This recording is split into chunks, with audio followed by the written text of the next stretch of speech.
छोटे से शहर में रहते हैं पंडित जी, जो न तो पंडिताई करते हैं न किसी पंडित के घर पैदा हुए हैं, लेकिन फिर भी पूरा शहर और अब तो इंटरनेट की बदौलत जाने कहां कहां के लोग उन्हें पंडित जी के नाम से ही जानते हैं। उनका असल नाम तो ब्रजभूषण है। एक सरकारी ऑफिस में जिंदगी भर काम करने के बदले ठीक ठाक पेंशन लेकर रिटायर हुए हैं। घर में सिंपल सी वाइफ है, 2 बेटे हैं जो बड़े शहरों में अच्छे जॉब्स पर है। अब सवाल ये उठता है कि दुनिया, यहां तक कि उनकी पत्नी भी उन्हें पंडित जी क्यों कहती है। इसके पीछे एक कहानी जो कि पंडित जी, मेरा मतलब ब्रजभूषण जी के जीवन में घटी सच्ची घटना भी है। बात उस दौर की है जब हमारे देश में कंप्यूटर रेवोल्यूशन शुरू ही हुआ था। तमाम बड़े सरकारी ऑफिसेज में कंप्यूटर लगाए जा रहे थे और एम्प्लॉइज को उन्हें चलाना सिखाने के लिए ट्रेनिंग दी जा रही थी। ब्रजभूषण जी हमेशा से पढ़ने और नई चीजें सीखने के बड़े शौकीन थे। उन्होंने न सिर्फ लिटरेचर बल्कि रिलीजियस किताबें भी बड़े इंटरेस्ट से पढ़ी थी। बल्कि उनकी पत्नी के शब्दों में कहें तो रामायण और गीता तो वो घोट कर पी गए थे। अक्सर घर और ऑफिस की महफिलों में बहुत सुंदर शब्दों में रामचरितमानस की चौपाइयां और गीता के श्लोकों की बड़ी सिंपल और इजी एक्सप्लेनेशन देते थे। अब जब कंप्यूटर सीखने की बारी आई तो उन्होंने इसमें भी बड़े इंटरेस्ट के साथ पार्टिसिपेट किया, जबकि उनके साथ के बाकी लोग जाने क्यों बड़े बेमन से कतराते हुए ट्रेनिंग में हिस्सा ले रहे थे। उन्हें ट्रेनिंग देने वाली टीम कहीं बाहर से आई थी। 4 जवान लड़के जो शायद अभी अभी पढ़ाई पूरी करके निकले थे, इन्हें सिखा रहे थे। इस टीम में एक लड़का था जो बहुत कूल और काम नेचर का था। बड़े पेशेंस से इन लोगों को सिखाता था और कभी भी बेवकूफी भरे सवालों पर गुस्सा नहीं होता था। इस लड़के का नाम संदीप था। ब्रजभूषण जी को संदीप बहुत पसंद था। इधर कुछ दिनों से ब्रजभूषण जी देख रहे थे कि संदीप कुछ शांत सा रहने लगा था। उसके चेहरे पर हमेशा रहने वाली मुस्कान जैसे डिम सी पड़ गई थी। अक्सर कहीं खोया सा रहता और एक अजीब सी सैडनेस उसकी आंखों में बनी रहती। अब ब्रजभूषण जी एक्सपीरियंस्ड आदमी थे, जानते थे कि अगर इस एज में डिप्रेशन ने पकड़ लिया तो जिंदगी खराब कर देगा। इसीलिए उन्होंने संदीप से बात करने की सोची और एक दिन उसे डिनर पर घर बुलाया। संदीप आया और खाना खाने के बाद पंडित जी उसे साथ लेकर वॉक पर निकल गए। फिर बातों बातों में उसकी परेशानी का कारण पूछा, जिसे पहले तो वो टालता रहा, लेकिन फिर उसने अपनी परेशानी का रीजन बता ही दिया। दरअसल पिछले 5 सालों से संदीप किसी बड़े कंपेटिटिव एग्जाम की तैयारी कर रहा था और लगातार मेहनत के बाद भी तीसरी बार उसे फेलियर ही मिली थी, जिसने उसकी हिम्मत पूरी तरीके से तोड़ दी थी। उसे लगने लगा था कि उसकी जिंदगी के 5 साल बस यूं ही वेस्ट हो गए और अब उसका कोई फ्यूचर नहीं होगा। इतनी मेहनत के बाद मिले फेलियर ने उसे चौथे और आखिरी मौके के लिए भी मायूस कर दिया था। वो अब आगे एग्जाम्स की तैयारी नहीं करना चाह रहा था और कहीं ना कहीं अपनी फेलियर के लिए खुद को ही गिल्टी मान रहा था, यानी दोषी ठहरा रहा था कि शायद उसकी मेहनत में ही कहीं कमी रह गई। ये सब सुनकर ब्रजभूषण जी ने तुरंत संदीप को श्रीमद् भागवत गीता का ये श्लोक सुनाया। कर्मण्येवाधिकारस्ते मां फलेषु कदाचन मां कर्म फल हेतुर्भुर्मा ते संगोस्त्व कर्मणि। जानते हो संदीप, इसका मतलब क्या है, मीनिंग क्या है? ये श्लोक भगवत गीता के दूसरे चैप्टर का 47वां श्लोक है।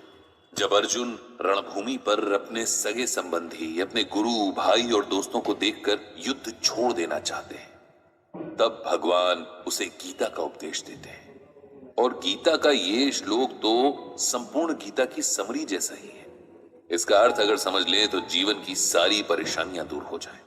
संदीप ने पूछा कि आखिर क्या है इस श्लोक का अर्थ और इसमें ऐसा क्या है जो आप इसे हर परेशानी का सलूशन बता रहे हैं? ब्रजभूषण बोले, इसका अर्थ है कि हे अर्जुन, तेरा अधिकार कर्म करने में है, उसके फल में नहीं।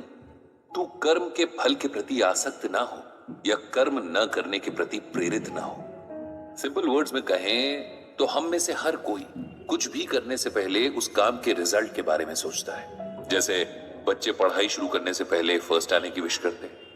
बिजनेसमैन दिन की शुरुआत में ही शाम तक मटेरियल पूरी तरीके से यूज हो जाने की विश करता है। इंजीनियर नक्शा बनाने से पहले ही कोई मास्टरपीस बनाने की ख्वाहिश रखता है।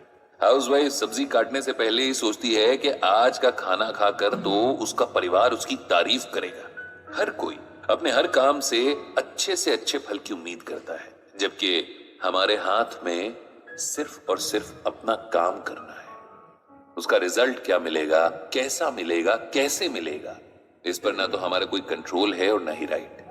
ये सुनकर संदीप बोला, अगर हम रिजल्ट की इच्छा ही नहीं रखेंगे तो उस काम के लिए मोटिवेशन क्या रह जाएगा? ऐसे तो हम कोई भी काम बस टाइम पास के लिए ही करेंगे, नहीं? ब्रजभूषण जी बोले, नहीं, इसका ये मतलब नहीं कि हम अपने काम में इंटरेस्ट ना लें या अपने एफर्ट्स में कमी करें।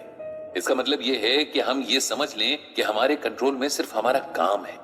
उदाहरण के लिए, एक बच्चे का काम पूरे साल भर अच्छे से पढ़ाई करना है, लेकिन परीक्षा का रिजल्ट और भी कई बातों पर डिपेंड करता है, जैसे कई बार कॉपी चेक करने वाले के मूड पर भी। ऐसे में यदि नंबर उस बच्चे की एक्सपेक्टेशन से कम आ जाते हैं तो उसे ना तो अपनी एबिलिटी पर शक करना है, ना ही आगे मेहनत करने में कोताही करनी है। हमें हर हाल में अपना बेस्ट देना है। उसके बाद क्या होता है ये ईश्वर पर छोड़ देना है। किसान जब खेत में बीज बोता है, रात रात जागकर फसल को पानी देता है, तब वो अपना काम कर रहा है। लेकिन अगर सूखा पड़ जाए या उसकी फसल को कोई बीमारी लग जाए, तब किसान को अपने आप को इसकी वजह नहीं समझना चाहिए, क्योंकि ये बात उसके कंट्रोल में नहीं थी। जीवन में बहुत कुछ ऐसा है जिस पर हमारा कोई वश नहीं है, लेकिन खुद पर और अपने कर्म पर हमारा पूरा वश है। इसीलिए उसमें कमी नहीं रहनी चाहिए। जब हम इस बात को समझ लेंगे तो जीवन की छोटी बड़ी बातों में हौसला नहीं हारेंगे, खुद पर विश्वास रखेंगे और हमेशा अपना सर्वश्रेष्ठ देने के लिए तैयार रहेंगे। ब्रजभूषण जी की बातों ने संदीप पर जादू जैसा असर किया। उसने मन ही मन एक बार फिर पूरा जोर लगाकर परीक्षा की तैयारी करने का फैसला कर लिया था। कुछ दिन बाद जब ब्रजभूषण जी के ऑफिस में कंप्यूटर ट्रेनिंग पूरी हुई और सिखाने वाली टीम को विदा किया जा रहा था, तब संदीप ने सबको इकट्ठा किया और कहा, हम सबको हमेशा कुछ न कुछ सीखने के लिए तैयार रहना चाहिए। टीचर कहीं भी किसी भी रूप में मिल सकते हैं, और हो सकता है कोई ऐसा टीचर मिल जाए जो लाइफ के लिए आपका एटीट्यूड ही बदल दे।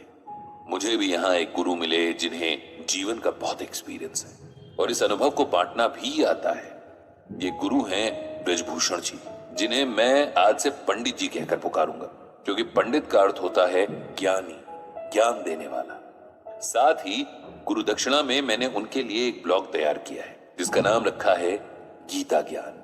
इस ब्लॉग से पंडित जी गीता के जरिए लोगों को उनकी परेशानियों में राह दिखा सकते हैं, उन्हें उम्मीद देकर नए ढंग से जीना सिखा सकते हैं। इस तरह उस दिन से ब्रजभूषण जी का नाम पंडित जी पड़ गया और उनका गीता ज्ञान ब्लॉग एक जरिया बन गया जहां लोग अपनी परेशानियां पंडित जी को लिखकर गीता के जरिए उनका सलूशन पा सकते थे।